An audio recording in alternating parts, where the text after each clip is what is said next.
تھا، اس نے کہا حضرت میرے پاس جو بھی کچھ ہے، جو مال اللہ نے دیا ہے، میں آپ کو دیتی ہوں، آپ حجاز میں ہند کا نام روشن کر دیجئے اور بتا دیجئے کہ قرآن کی حفاظت کا اگر اللہ تبارک و تعالیٰ نے کسی اکابر کو سونپا ہے، وہ علماء دیوبند ہے جو ہندوستان کی سرزمین پر ہو تب بھی قرآن کی حفاظت کر لیتے ہیں، عرب کی سرزمین پر ہو تب بھی قرآن کی حفاظت کر لیتے ہیں۔ آپ نے مدرسہ بنایا، مدرسہ بنانے کے بعد وہ پادری فینڈریس جو ہندوستان سے نکل کر دارالخلافہ قسطنطنیہ میں جا کر قابض ہو گیا تھا، اور قسطنطنیہ میں اس نے یہ ہوا نکال دی تھی کہ میں تمام کے تمام ہندوستانیوں کو عیسائیت کا لبادہ اڑا کر آ گیا ہو، تمام کے تمام لوگ عیسائی ہو گئے ہیں۔ اللہ اکبر۔ اس زمانے کا خلیفہ عبدالحمید ثانی ہوا کرتا تھا، اس نے اس پادری کی اس بات کو سنا، رہا نہ گیا، ایک خط لکھا حجاز مقدس کے نام،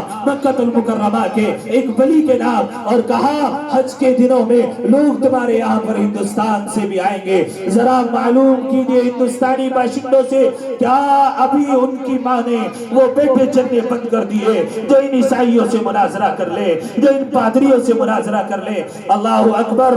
مکہ کے ولی نے اس خط کو پڑھا، خط پڑھنے کے بعد تمام ہندوستانی لوگوں کو بلایا، حاجی امداد اللہ مہاجر مکی رحمت اللہ علیہ اسی میٹنگ میں موجود تھے، اس نے وہ خط حاجی امداد اللہ مہاجر مکی کو دکھایا اور کہا کہ دیکھو تمہارے ہندوستان کے اندر یہ عیسائیت کی تبلیغ کر کے آ گیا تھا، تم کیسے زندہ تھے، تم نے رسول اللہ کے دین کی کیسے حفاظت نہیں کی، تم یہاں حجاز مقدس کیسے ہجرت کر کے چلے آئے ہو۔ اللہ اکبر۔ حاجی امداد اللہ نے خط پڑھا، کہا حضرت جس پادری نے جس عالم سے وہ مناظرہ کیا تھا وہ عالم بھی ہجرت کر کے حجاز مقدس آ چکا ہے، آپ کہیں تو میں ملاقات کرا دوں۔ علامہ رحمت اللہ کیرانوی کے ہاتھ میں وہ خط دیا گیا، علامہ رحمت اللہ علیہ نے کہا حضرت اس وقت بھی میں اس سے مناظرے کے لیے گیا تھا، 3 دن کے بعد ہندوستان سے بنا بتائے ملک چھوڑ کر آ گیا تھا، میں آج بھی بالمشافہ اس سے مناظرہ کرنے کے لیے تیار ہوں۔ خلیفہ عبدالحمید ثانی نے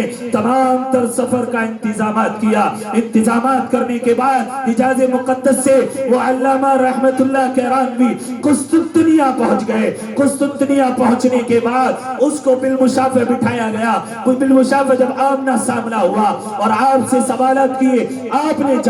جوابات دیے، پادری فینڈریس لا جواب ہوا، قسطنطنیہ کے دارالخلافہ کو چھوڑ کر کے چلا گیا۔ اس وقت میں وہاں جتنے بھی عیسائی لوگ بیٹھے ہوئے تھے مناظرہ دیکھنے کے لیے آئے تھے کہ اس نے تو بڑا مشہور کیا ہے کہ میں نے ہندوستان کے لوگوں کو عیسائی بنا کر کے آیا ہو۔ جب حضرت علامہ رحمت اللہ کیرانوی نے اس کو لاجواب کر دیا، جواب نہ بن پایا، جتنے پادری وہاں پر بیٹھے ہوئے تھے تمام کے تمام نے بیک زبان ہو کر کے کہا اشہد ان لا الہ الا اللہ۔ نعرہ تکبیر،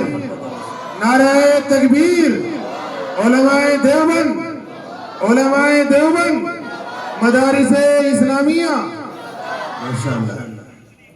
یہ تھی آپ کی تاریخ، آپ جس تاریخی قصبے سے تعلق رکھتے ہیں،